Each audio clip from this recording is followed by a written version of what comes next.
for the delay here. We're having technical problems, unfortunately.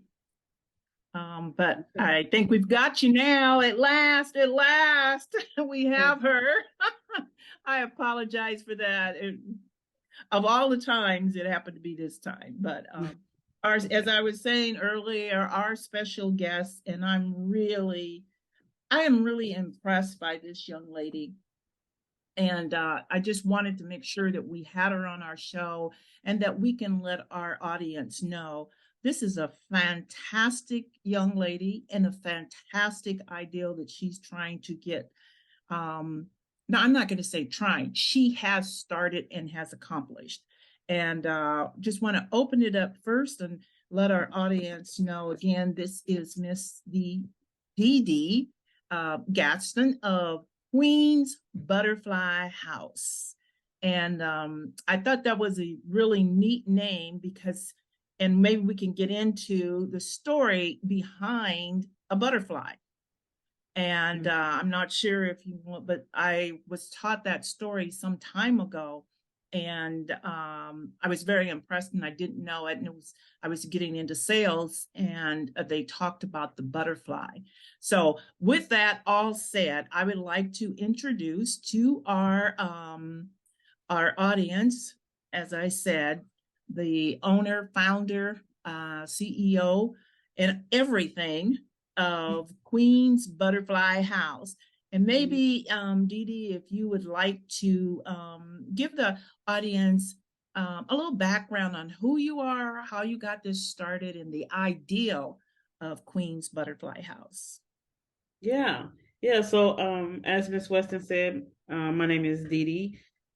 My name is Demetrius Gaston, and everyone calls me Dee Dee. Mm-hmm. So Q.U.E.E.N.S Butterfly House started while I was incarcerated. Actually, the ideal started while I was incarcerated myself. Mm-hmm. Since 1995 up until 2014, I had been incarcerated a total of 5 times. Oh my goodness. Right. Actually 6 times. I went 5 times to the state and once to the federal government, to the feds. And so through my 48 years of living back and forth, in and out of incarceration, jail, prison, I was trying to figure out why it is that I did what I did. What is the issue? Without a drug problem, without an alcohol problem, you sit and wonder, like, well, why do I do what I do? You know? And that's what I did. I wanted to know why I did what I did. And I found out that it wasn't just greed. I was very unhappy. So I was trying to find my happiness in material things. Well, I couldn't afford all the material things that I was purchasing. And so then I began to write bad checks and unauthorized use of credit cards, things like that. So once I realized, okay, I'm unhappy. What can I do to make myself happy again? I began taking many mental health classes. And they're simple classes when people look at the names of them, but they really dig deep. Like 7 Habits of a Highly Effective Person. Someone who's never taken this class or read that book, they don't know what the habits are. They don't know how highly effective people think. There's a class it's called WRAP, WRAP, which is the Wellness Recovery Action Plan. And the Wellness Recovery Action Plan is exactly what it says. It is a wellness plan for you to follow and to share with a loved one or a friend, a close friend. So if you're not following that plan, then they know, oh, something's not right. Hey, how can I assist you? How can I help you? What does it look like for me to help you? And then classes like thinking for a change. And it's just that. Think for a change. Don't just go with the flow. Think. So you think and you change your way of thinking, you know that you have choices, whether they be good or bad. You have choices, and each choice has a consequence, whether it be good or bad. Correct. So after taking all those classes, and in the midst of that, I'm taking these classes and I'm trying to better myself because I am not going back in. I'm sitting in my room and I look up at my television and I see my son. Oh my goodness. I see That my had son to be, bleeding. yeah.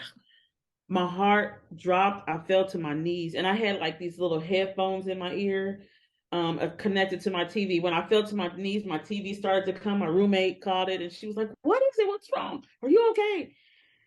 And I was out of breath, like I couldn't even breathe. And so she's banging on the door, trying to get the staff to come, and they come and they're trying to like see what's wrong with me, and tears are just falling down my face. And finally, I catch my breath, and I was like, "My son is in jail," and they was like, "This is the staff." They was like, "What?" And then my roommate understood. She was like, "No," like her heart felt what my heart felt. And later she told the staff, she only has one child. And that's her only child, the one that comes up here and sees her. And so another staff member came that knew me because she'd been there for like 30 years. And so she seen And me knew come in and you. out. Yeah. And so she came and talked to me and she was like, "I know exactly what you're feeling, Dee Dee. I don't tell many people this, but my son is incarcerated and I can't even go see him because I work here." Yeah. And so we sat and we talked, and I said from that point on, I was like, I have got to change something. Mm-hmm. So he and I began to write, and I had, like I said, I had got reincarcerated in 2014. So this is now 2015, and I didn't even know that I was a grandmother. Oh my goodness. That was Mm-hmm. shocking too. Boy, you That had a was lot of shocking. shocks. Yeah. So I was a grandmother, and the young lady was pregnant again, and he was in jail. Oh my goodness. And so the baby was like 18 months. He was like Mm-hmm. 18 months when my son went to jail, and then she was pregnant. She ended up having another boy, and so now I have two grandchildren. And I said I will never be the grandma that when they say, "Well, where your grandma at?" She's in prison. No, I'm not her. So I just started changing the way I saw the world, and I started asking individuals, why is it that you come back? People that I know come back because I came back. Why you come back? What is the deal? And they told me, we don't have a place to live, um, or what am I supposed to do when I got to take care of my kids and I don't have a place to live and feed them? And I was like, whoa. I was like, so basically resources. So I got out. I started working for an organization called the Center for People in Need that helps with these organizations and other organizations that give resources to individuals that are formerly incarcerated. Then, And I asked you just a quick question now. When did you get released from prison? What year was I, that? I got released in 2018. 2018. Okay. Mm-hmm. It was it was August of 2018. Okay. And when I got released in August of 2018, I looked at the staff member and I was like, all right. And I like did one of these numbers to her and I was like, I'm out of here. And she stopped me. And when I went like this, she grabbed my arm and I was like, what did I do now? She said, I don't ever want to see you back here. You are too smart for this. Don't let me catch you back here. If you come back here, me and you gonna have a problem, Demetrius. And I was like, don't worry. And of course I got out. I did what I was supposed to do. Um, I started going to college. I got my uh, associate's degree at Southeast Community College in Human Services because Mm-hmm. working at the Center for People in Need, I knew Mm-hmm. my my mission, my passion was to help individuals to bring these resources to light that the ladies needed. Mm-hmm. I just didn't quite know how, but I figured if I'm working at an organization full of resources, I could do that. So Mm-hmm. I started trying and I started developing different little like programs and classes. Like I developed my own class called Healthy Relationships because I noticed that a lot of women either go back to prison because of a relationship or go to prison because of a relationship. I've heard that many times. Yes. I looked at the statistics. The statistics is that and all the women in the US that are in prison, at least 78% of them go to prison because of a failed domestic or a toxic relationship. And the reason why they say failed is because when the person then leaves them, they have no income. So then they start doing whatever they got to do to take care of their children. So after I was at the Center for People in Need, I started working for a program called Rise here in Omaha. And I was a reentry specialist. So now I'm going back into the prisons that I just left from only a year ago, because this is 2019 when I start there. And I see more despair and the lack of resources. And they're just letting people out without any resources. They don't know anything. So they just turn right back around only months later and come back to prison. So I told my boss then, I said, we need reentry housing. He said, you think you're telling me? I said, we need that. I said, and it needs to be a safe home for women, because women feel so unsafe in the places they go and they end up back in prison. Everything leads a woman to prison. Men can avert it a little bit. They can go stay with that woman or their mom, or, they can go stay with people. Women, they come with baggage. People don't want that baggage, And so he talked to me about it, and then I met this lady named Susan Burton. And Miss Burton is actually on the 2023 NBC's 2023 Inspiring America's list. And with some amazing people. LeBron James. Yeah. Jane Goodall. Really? You're gonna be in good company, girl. Yeah, Yo-Yo Ma, she's in some great company. I was like, whoa. And she became my mentor, and she said, you should really take my training. So the training is not very expensive, but at this time, I'm making enough to care for myself, and I have puppies, so I just care for my dogs. And I'm like, $125, and I got to get a plane ticket. Then I got to get a hotel, and LA is. But where there's a will, there's a way. Right. So I'm asking my mom, and my mom was like, yeah, I'll get the plane ticket. And my sister was like, I'll get the room. And right when they're telling me this, my boss calls me and says, so I talked to the board, we're going to pay for you to go to LA. All expenses paid. You just book your stuff and put it on the company credit card. I was like, woo, I'm going. So that was your sign. Right. I went, I did it. I loved the training. In her organization, she actually has like 11 sites. I think at that time she had 11. I think she's added like 3 more since then. That was almost a year and a half ago. So she had like 11 sites at that time, and she took us to 3 of them. And she gives you everything. She gives you her whole model. She gives you a book, and the book tells you, this is her training book. And the book, in the back of it, it even gives you the forms that you need and the questions you need to ask for, like health, and to find out the person's demographics, their background. Because sometimes it can be something as small as making a form that will confuse you, So she gives you everything. Her funders. When did you decide then, after that training thing, this is going to be, and you came up with the name Queen's Butterfly House? Oh, I went through so many names. I went through a business academy course class. It was 12 weeks. And at the end, you had to come up with a business and you had to pitch it like Shark Tank. So when I first pitched this to them, it was called Hazel Dots. I have a grandmother, both my grandmothers have passed away. One name is Hazel Ruth, and my maternal is Hazel Ruth. My paternal is Dorothy May. So I said Hazel Dots, right? No, that sounds crazy. So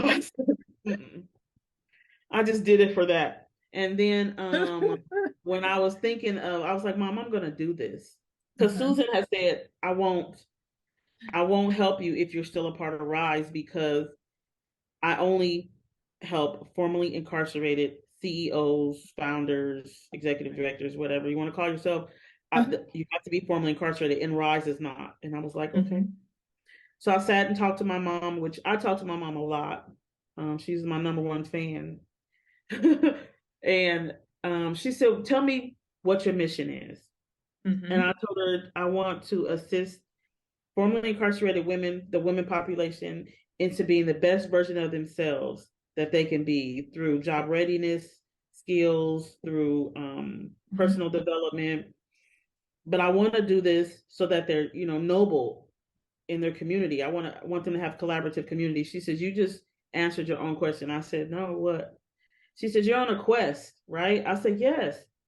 She said, you're on a quest. You want to understand the ladies, you want to empower the ladies, you want to educate the ladies, right? And they're noble sisters, right? I said, yeah. She said, boom, that's the name right there. I said, what is the name? It took me like 10 minutes. I kept going round and round with her. She was like, oh, baby, you so slow. So, I Only said, a no, mom can tell you that. Only a only mom my can. mom, Oh, only my mom, nobody else. you mean that call me So, slow? yeah, I was like, who? But it's my mom. So she spelled it out for me. She said, Queens. She said, are you a queen? I said, yeah. She said, you want to work with men? I said, no, I can't teach a man how to be a man or help him even be a man. I would probably enable him. She Uh-huh. said, right. She said, because you're a queen and you can teach another queen how to straighten their crown, right? I Correct. said, yeah.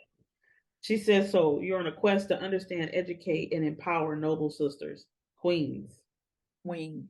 I like that. And we're going to have that on our site. The key, queen, understanding a queen. And I always try to believe and tell other people is, if you have high expectations, you will live to high expectations.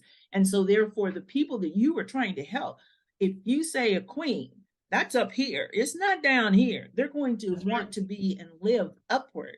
And then Mhm. when you say you, understanding, E, educating, E, empowering. And that's what I really like as well is when you get those first few letters, now you Mhm. have what can take you to empower you to Mhm. be that noble system. So I, Mhm. I really like that. And when I was talking to you, one of the things you had said during that conversation is I really wanted it to be in North Omaha to help those who are, because our prison system right now is made up highly, although Black Ooh, and Brown only make 13% in the state, but they make 75 to 80% in the prison system. That's yes. including the men and the women. So I was really, that impressed me when you said, I wanted to have this. And I do a little series of talking about North Omaha just can't get a break.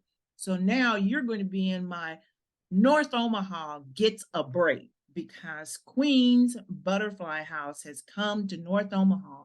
And as you had said, I really want to help Black and Brown individuals. I really Mhm. want to help them to understand, to have that educating empowerment that they Mhm. can do. So, how did the butterfly part become part of the house? Well, what until about 4 years ago, yeah, no, about 3 years ago, Uh huh. I've always been afraid of worms, right? Uh huh. It, that includes caterpillars. And I mean, when I say afraid, like if it rained and they were in, Yeah. on the sidewalk, Uh-huh. I'm not going outside. I don't need anything. I'm fine in the house. Yeah. Uh-huh. I'll drink water. I don't care. Uh-huh. I'm not going outside. And it took my brothers took me fishing. I Uh-huh. have four brothers from my father, one from my mother, but my four brothers from my father, they all get together and they love to go fishing. Uh-huh. And since I've been released, they said, you never go anywhere with us. And I was like, well, y'all always go fishing and I'm good because I can't bait my own hook. And y'all Uh-huh. said you have to. Uh-huh. And they was like, you can use corn. And I was like, well, y'all never told me that. So when I got out there, they held me down and they put these worms on me. Oh my God. And I'm like, I mean, just freaking out. And my oldest brother, he's older than me, he's 51 now. And he said, Dee Dee. And he looked at me and I'm laying on the ground like crying, tears coming out of my eyes. He said, Dee Dee, you know that a butterfly used to be a worm. And I was like, no, it's a caterpillar. They look like worms though. He said, but look how beautiful it is. Exactly. how That is the beautiful they story. are. Hmm. And I was like, yeah. He said, trust me. He said, these worms are going to bring you something beautiful. And Yes. so when he said that, I never ever forgot that. Well, because then I ended up baking my own hook, and they did. We play a game. They play a game when they fish. Uh-huh. Whoever catches the first one doesn't have to clean. Whoever Uh-huh. catches the most, don't have to cook. Uh-huh. So I caught the first and the most that All day. right, girl. Right. And so, but I never forgot that a caterpillar used to be this hairy little inchwormy, squirmy little A ugly thing, butterfly used to be. Yes. but it has grown into Yes. this beautiful, majestic thing. I even have a little plaque in here that says, "And just when a caterpillar thought the world was over, it became a butterfly." Right. And so And it just that is right. And there's a saying that Maya Angelou, who put out that how the butterfly has to go through so much to become a butterfly. A caterpillar has to undergo massive transformation mm-hmm, known as metamorphosis, a mm-hmm, process that can sometimes take and last up to 30 days. And during this entire process, the caterpillar stays in this cocoon and a little egg, but in the end, it emerges as this beautiful butterfly. And what mm-hmm. it takes, and as she was saying, and I love Maya Angelou, she's always got I had do those too. neat sayings and everything. And that's what I was taught during the sales was a butterfly does not know that it cannot fly That's right. until it comes out and it becomes this beautiful and takes off. And so that goes right back to what you said, the queen understanding, educating, empowerment, and then she becomes that noble sister. And what does that noble sister do but spread her wings? So I just think that's a beautiful little parable and story that you should be very proud of. And so, what is the purpose now? The butterfly house, how many women can you house in that in your location right now? Hello. Thank Welcome to you. Queen's Butterfly House. Thank Come you on so in. much. I appreciate that. Oh, wonderful. It's beautiful in here. Well, thank you very much. So each room has a different color.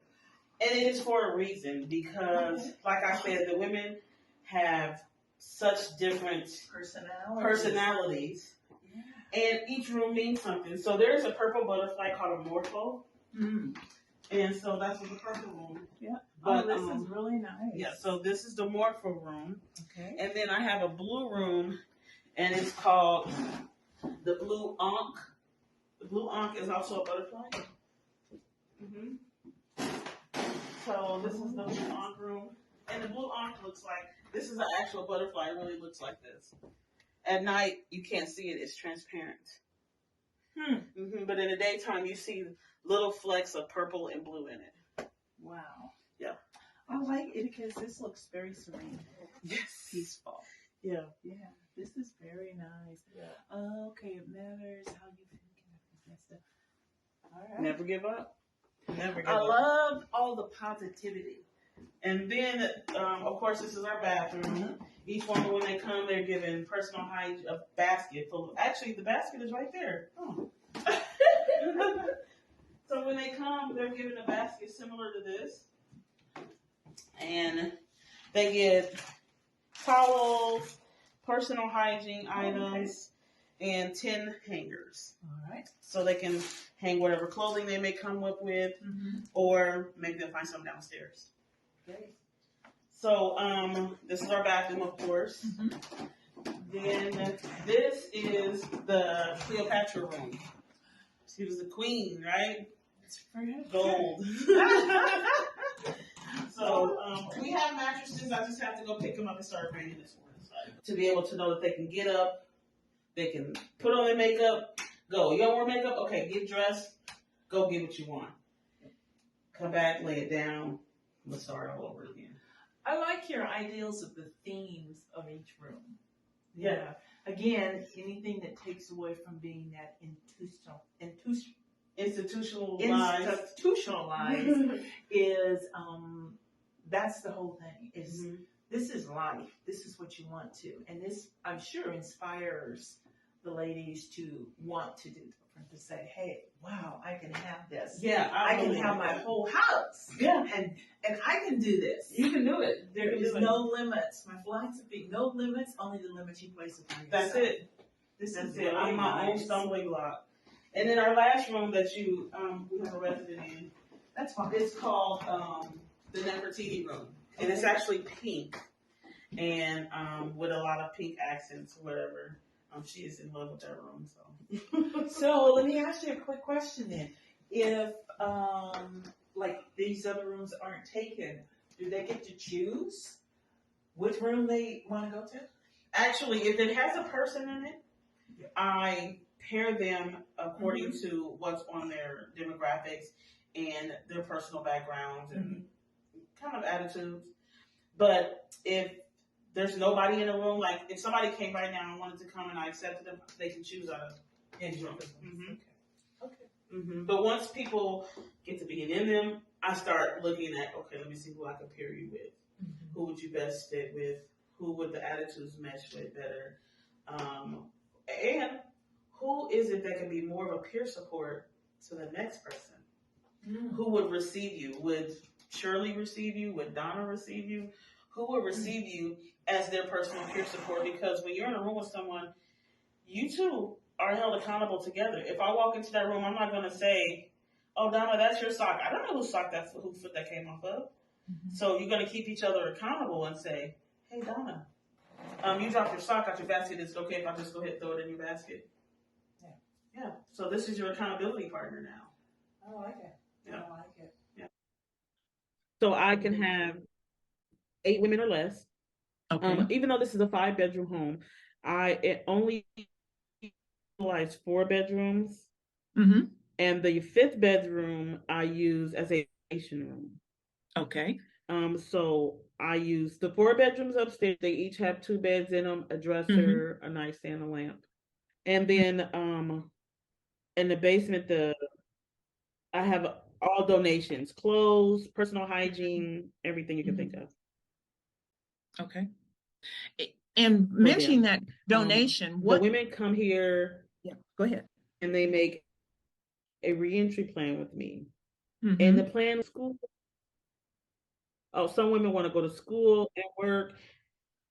Some women just want to work and reunify with their kids, but that's a plan. You can just work and have a reunification plan with children.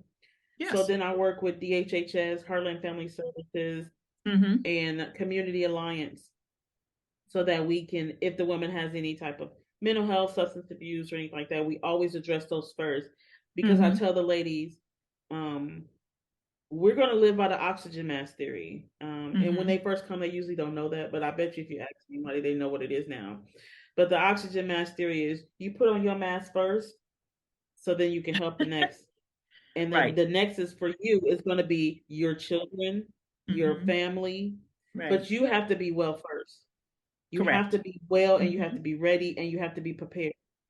And so we work on them. And that's what their reentry plan is how can we get them to the point of stable self-sufficiency so that they can be capable living and giving and useful for their families.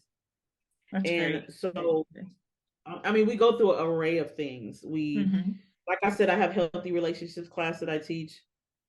We have 7 habits. We have a class called MRT, which is moral recognition therapy. It is a trauma class so that it helps them to address their trauma in a healthy way, but either to release it or to work through it and use it as a tool in their toolbox. That's great. And then, of course, I assist them with AA classes. And AA classes, and that's great. What are the things that donations, when you mention everything has been donated to you, because you need that, do the women have to pay? Like I know some men, they have to pay like rent and so forth when they're at these houses, and that's a lot of times why they go back. Do the women have to pay a portion or something as, you know, rent to help them there?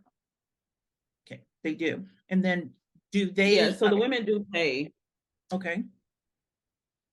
They pay 30% because, as we know, everyone does not have the same job and gets paid the same. Sure. So they pay 30% of their income for a max of $510 a month.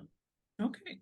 Through the Safe House Network, that our goal is not to collect money from them or for them to pay everything. Our goal is for them to be able to save money and become self-sufficient. Nobody can save money if they're paying more than $550 a month, really.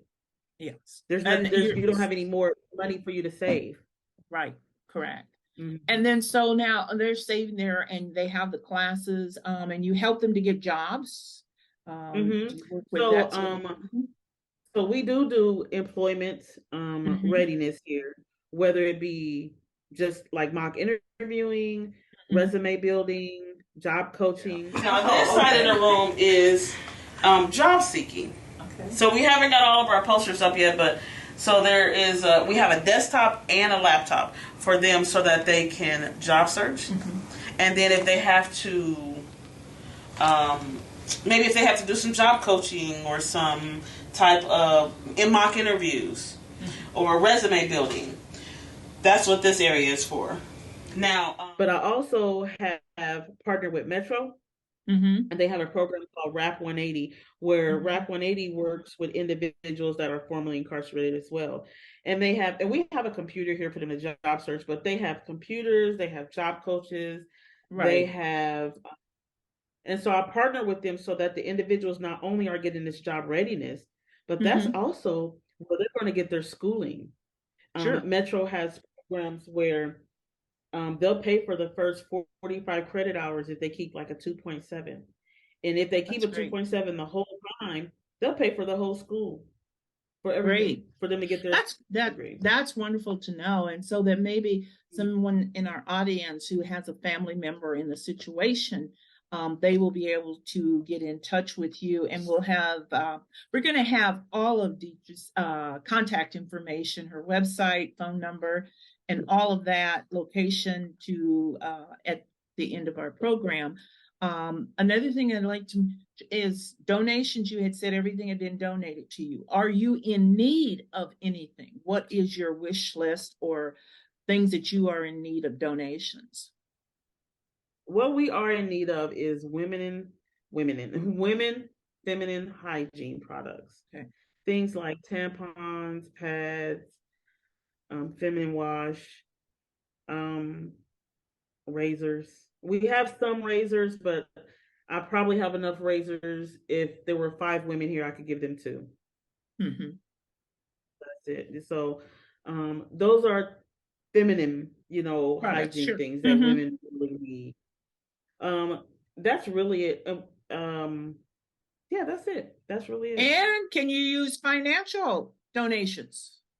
Oh, definitely. All the time. Don't say just that, girl, get out there. You need some change. We always need donations, financial, monetary donations. Always. And always. And if you go on my website, it says donate now.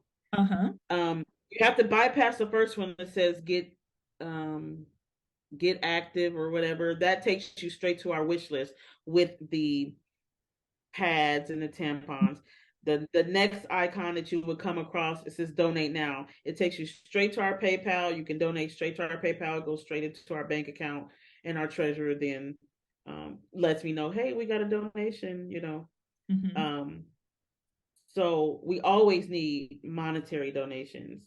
I actually cannot take, when ladies leave the Department of Corrections, they can actually leave with like what's called a stipend or a voucher that pays for them to go to transitional living. And I'm saying this on your show because I want people to know, because I want to be a part of the solution and not a part of the problem anymore. But I believe that because I was once a part of the problem, I am closest to the solution. Because I'm on parole, I am not allowed to receive any state funds. I see. So, so I can't receive any type of state funding. So anyone that lives here is not on any type of probation or parole. They are actually completely finished with their time, and the Department of Corrections said, "Okay, you're done. Get out." So they That come sounds here. typical because you know why they do that. And I tell people, oh no, yeah, they do that because if anybody kicks you out, it's just like if you're living at home when you're young and then you mess up and your parents put you out, where you gonna go?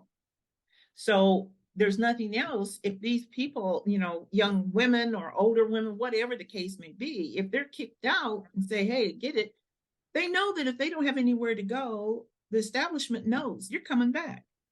You're keeping us in a job. And that's basically what I tell them. You can say it any kind of way. We are keeping them in a job. When I say we, society, do not do and have programs like you, programs that you offer, is to help women so they don't have to go, because it's just like an automatic. You're going to go back if you have nothing, no family to help you, no support system. You're going back, and without, like you say, the queens, you're going to go back. So this is something that I really feel for it, and I hope that I'm never in the position to need that. But I feel for it. I have had family members who have been in this. I know people. Some of my friends, their children and stuff have been in. So I know what that part of it. And that is the main thing that happens. They say, I come out and I don't know anything else. And, like you said, you were in and out 48 years. You spent almost half your life in and out of prison system. And until you had that awakening moment, you would have been back. But I would have been right back. Well, your son, I know we're getting a little personal, but will he be out soon where you'll be able to connect? I know that he's got to be very proud of you, is to know what you're doing. Yes. So I talk to him every day on the phone. Sometimes he calls too much. I have to tell him to stop. But I have kept him abreast of everything that I'm doing. He actually has my open house flyer. Yeah. And we can email back and forth, and he says, "Okay, mommy, I see you." Yeah. He's 28 years old and still calls me mommy. Yeah. Well, that's kind of what happens with that only child system. Oh God, he's something else too. But he tells me, "Mom, I'm just so proud of you and the person you have become." And he was like, "I pray that I can do the exact same." And I don't mean start houses. I just mean get myself together and never return to this and be a father to my boys. Wonderful. But well, I want you to keep us posted on how he's things set go. to be released in October. Yeah. Wonderful. That's great. Now, I want you to know, because you mentioned it, and I was going to we will have the flyer come up in the program, but you are having open house coming up like next week. Yes, I have an open house on Monday. Monday, June 12th at 1 p.m. Here at the house, 1811 Emmett Street, Omaha, Nebraska 68110. And I think it's going to be great. We have a few senators coming. Danielle Conrad, who is a really good friend of mine. She actually signed the the reference letter for me to start at UNO in the School of Social Work. Wonderful. Yeah. So I worked with her at the ACLU as an intern when I was at Southeast, and we just stayed friends. Then Terrell McKinney, who is our senator for our district, will be here. He's trying to bring Justin, but we're not for sure if Justin's going to come. I want him here because Terrell and Justin have bills that surrounds transitional living. Even though I'm that has passed. Very similar. Right. It's very similar to I'm a safe home, but it's very similar to transitional living. Then Congressman Don Bacon will be here. And I just got word today that Governor Jim Pilling will not, because they double booked him. Excuse me. And the one they booked first is like out in Scottsbluff or something like that. You won't be coming back So from Scotts Bluff any real quick. yeah, yeah. So I remember he making said he won't. many a trip there, and that was like, oh my God, this is the end of the country. That's the most boring drive. I know. Oh God, It's it's a Scotts boring Bluff. drive, but and he called me personally, Yeah. and he was like, "I'm so sorry that I got double booked." He was like, "I want to be there." He said, "I am all for um fatherhood, motherhood, and people who are formerly incarcerated because I believe that everybody needs a fair shake in order to better themselves." So Perfectly he was like, said. "If you do something else, you start another one, have an event, I'm there. Please tell me." I said, "Okay, I'll give you a break." Well, that's this time. great. 1 o'clock, 1 o'clock Yes. p.m. on Monday, and that's June 12th. 12th. June 12th at 1 o'clock. 12th, Monday, 1 o'clock at 1811 Emmett Street, 68110. And a phone number.